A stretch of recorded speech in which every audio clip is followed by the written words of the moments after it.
जय श्री राम।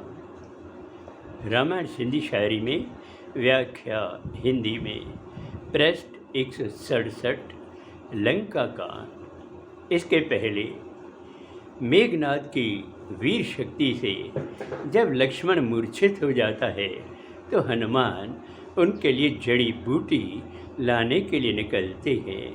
जैसे ही यह खबर रावण को लगती है तो वह कालनेम राक्षस को कहता है कि इसे जाने से रोकना है।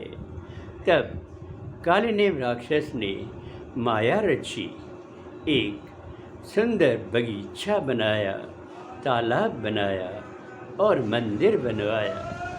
तब वह ऋषि का रूप धारण करके बैठ गया। हनुमान जब वहाँ से गुजर रहे थे तो उन्होंने सोचा कोई आश्रम है, क्यों न आज्ञा लेकर कुछ जल पीऊं और अपनी थकान मिटाऊं। अब आगे।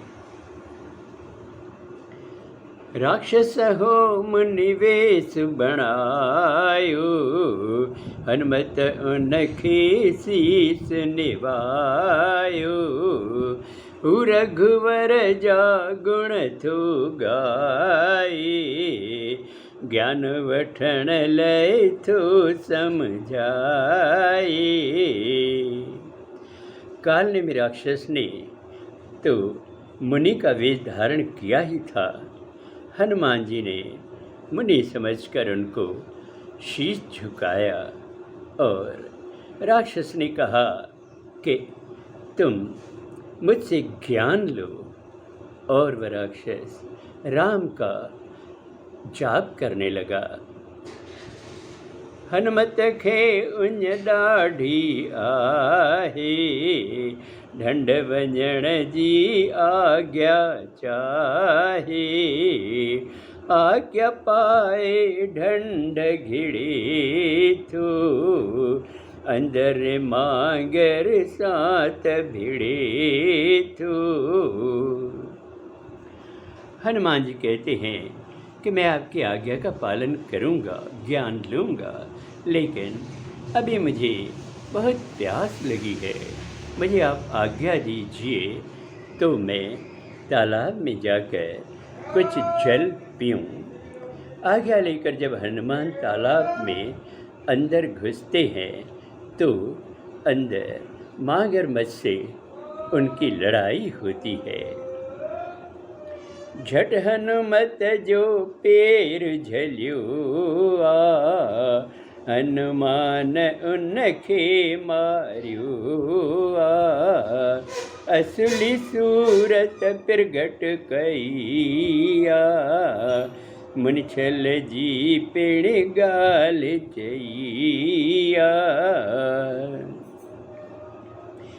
जैसे ही उसकी मगरमच्छ से लड़ाई होती है तो मगरमच्छ हनुमान का पैर पकड़ लेते हैं। तब लड़ाई में हनुमान ने उनको मार दिया। तब उसने अपना असली रूप प्रकट किया और कहा कि यह जो मुनि बनकर बैठा हुआ है वह असली राक्षस है।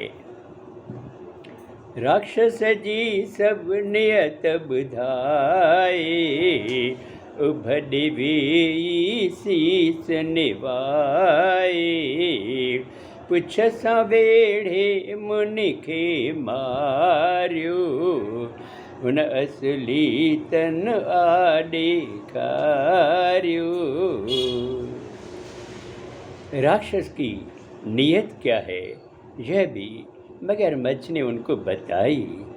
तब जब उनको असली रूप मिल गया था तो वह सब बताकर आकाश की तरफ उड़ गई। हनुमान जी वापस उसके पास आते हैं और समझ गए कि ये मुनि वास्तव में राक्षस है। तब पूंछ से लपेटकर उसको मारते हैं। तब कालनेम राक्षस भी अपना असली रूप प्रकट करता है। मरण वक्त श्री राम जपे थो, सुमरण साई प्राण छड़े थो। हनुमत पाहे जी राह वञे थो, विज ॿुधायल जबल अचे थो। मरते समय उस राक्षस ने श्री राम का नाम लिया और उनका स्मरण करके करके अपने प्राण छोड़ दिए। तब हनुमान जी अपनी राह पर फिर वापस चलते हैं और वैद्य के बताए अनुसार जड़ी बूटी के लिए उस पर्वत पर पहुँचते हैं। पर्वत ते हुन झाती पाती, परसा बूटी को न सुञाती। हनुमत हथ ते जबल धरे थो, अवध मथां खां वञण करे थो। पर्वत पर हनुमान जी चारों तरफ देखते हैं और बारीकी से नज़र घुमाते हैं, पर फिर भी वैद्य के बताए अनुसार वह जड़ी बूटी नहीं पहचान पाते हैं। तब हनुमान ने पूरा पर्वत ही हाथ पर उठा लिया और अवधपुरी के ऊपर से वो जा रहे हैं। अब आगे अगले सोमवार को। जय श्री राम।